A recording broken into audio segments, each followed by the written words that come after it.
Our display is what you consider very traditional Christmas. It's in memory of my dad who passed away a year ago from lung cancer. So growing up, my dad was an electrician, and being traditional with a Polish background, it was always red and white, specifically the big C9s that you see on top of our house. So I kept that tradition flowing, and that's really what you see as a representation of our house. And we just try to make it as festive as possible. We kind of have a theme around ribbons, so if you notice that, there's ribbons tied in throughout our whole display. We added a few new things this year, but that's really the gist of what our display is about.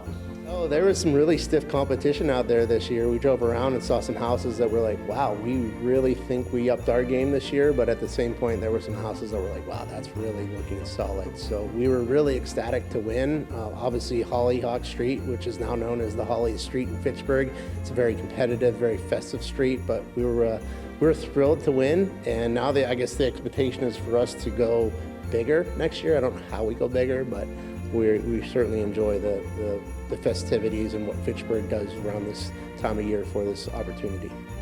We moved into the neighborhood about 5 years ago, and there's two houses on the street that have kind of always upped their game. One of the previous winners, Tom, that lives 2 doors down from us, the house that we call that the Caesar house.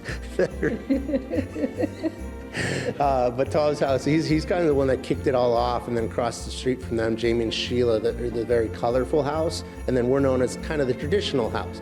And so then everyone else on the street kind of just brings up their game, and that's really what kicked it off. And I think when we joined the neighborhood, we upped the ante when we started doing the roof lights, and then things just got a little bit crazier from that point forward. So I don't think we're trying to outdo each other. I just think we're just trying to make it as festive a street as possible.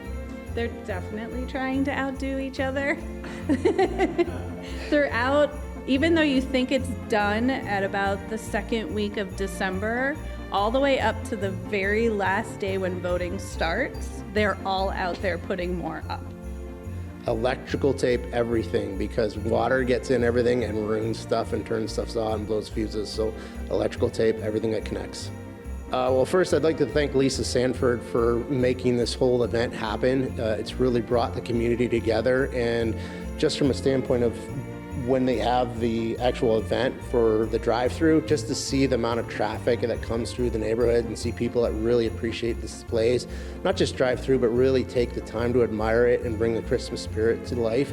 It's tremendous, and we're happy that to be part of it and live in Fitchburg, to be part of this community.